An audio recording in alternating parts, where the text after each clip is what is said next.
Hey everybody, welcome back. Today we're going to do another review of The Sacrifice, issue number 2 by Rick Remender, Max Fumiata, Dave McGrade. So, we're going to continue.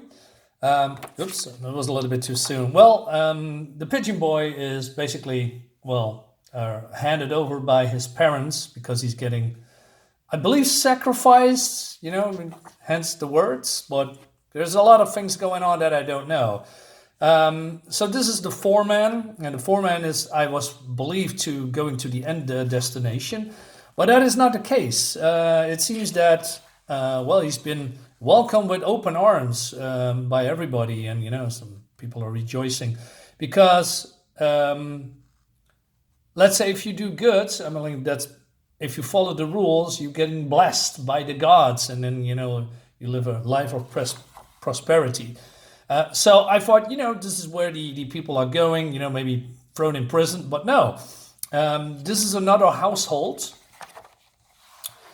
And so this guy says, hey, we welcome you with open arms. And he rings a gong, and this pigeon boy says, hey, what's going on? Watch it, filthy pigeon. And everybody's, pleading and begging. And it seems that these creatures, I don't know, they look like whales or orcas, in my opinion, and they are from a high house, and everybody's happy, right? They are rejoicing. So I thought to myself, what's going on?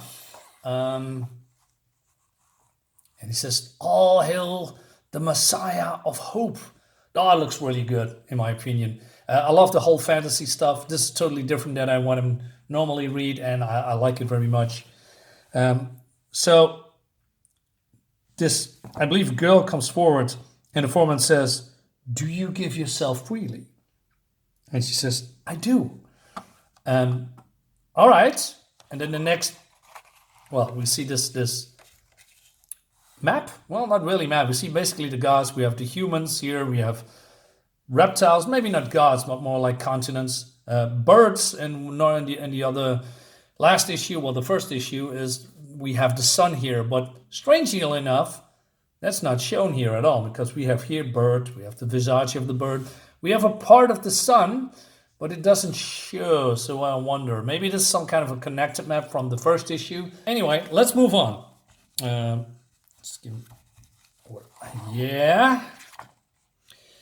So they're gonna continue their journey, right?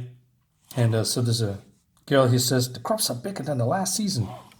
She says, Daddy, who are they? So the dad grabs her immediately and gets away. Because maybe she's going to get sacrificed too in the next season. Who knows?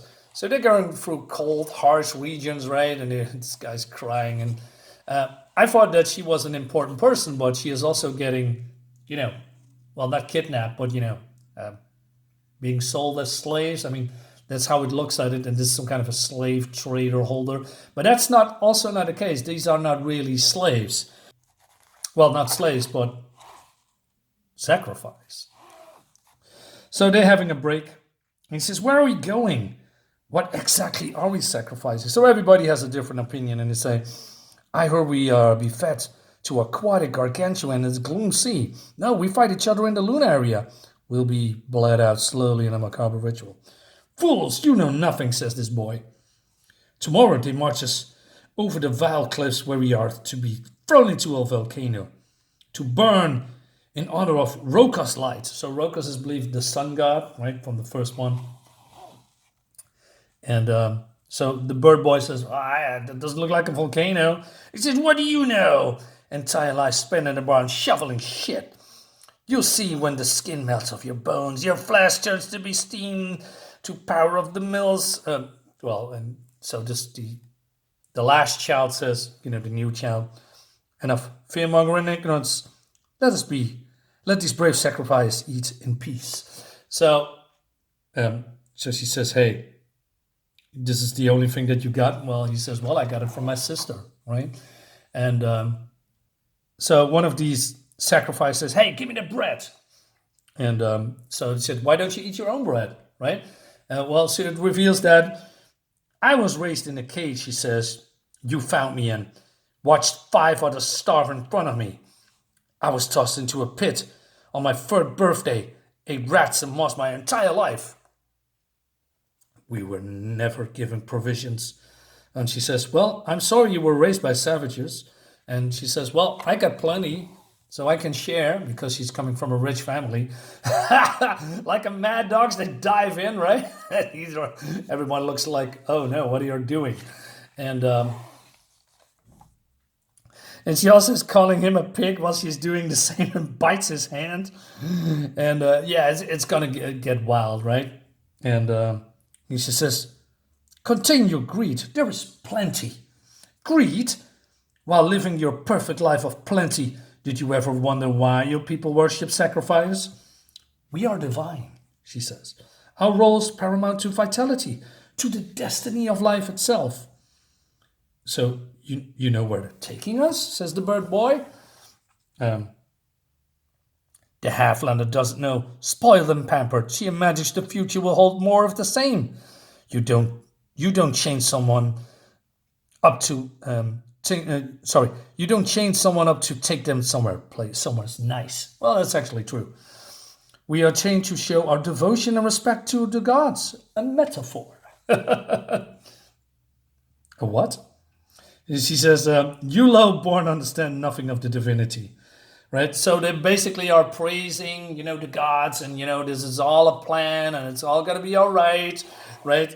But this girl has enough, and this guy also says, we may be low, but we face the truth. Being a sacrifice is exactly what it sounds like. We will be killed.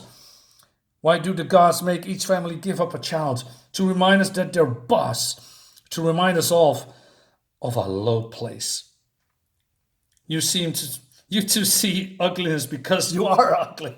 She had enough. Comfortable lives, she says. I like this shot, by the way. And you see the vinegar and this hate in her voice and her eyes, and right? And she's punching this girl. She says, to soothe the weak heart. So the bird boy says, enough. The thing is, none of us know where we are going. That's why we are afraid. And you see this despair. I believe that's the best word in his eyes, right? So it continues, right? They are going up to this very cold mountain, and they need to endure this harsh environment. People are falling, and so the pigeon boy, helps this girl up. He says, "Are you okay? Can you see, pigeon? This is just a test, a beautiful test of our devotion. You can see that, can't you?" He looks at her. So this creature says, "Move on," and we're almost to the top. On the other side, it will be a paradise. You'll see. Will you please shut up, you polluted, cultic pig mouth? Almost there. You'll see. All right. So then this foreman stops, and they're getting something. Well, mostly like a bag over their head. So this girl says, "Well, please let me see. I'm devoted. I'm prepared." But nope. Everybody gets a bag, and then it gets a little bit cheap in my opinion, right? Because I don't like this, right, for this whole page. So the narrative goes: follow my voice. Let us pray. Pray for release from your struggle. Release what was and accept what is. A promise kept. A peaceful transition. Move like blood through the veins of the world. Reborn with each step. Make way for a better version of yourself. Free. To do what is right. Despite the overwhelming sense of self-preservation, all old limitations or intuitions crumble. They abandon you. A collective dream. A lie agreed upon. So, and then they see where they actually are. And it's, well, paradise awaits you. And the girl says, just like I told you. And I didn't expect this at all. I said, what is this? Is this some, I don't know, where people getting fed and then to be sacrificed? Or is this a big switcheroo? I don't know, but we're going to find out into the next one. I like this. I like this very much. I like this whole mystery. And it seems that they are throwing us off on what's really happening. Maybe the comic says it all. It's a sacrifice. But what is to be sacrificed? Are these young people, these kids, or something else? I don't know. We're going to find out in, well, issue number 3. So, guys, let me know what you think about this. See you next one. Bye-bye.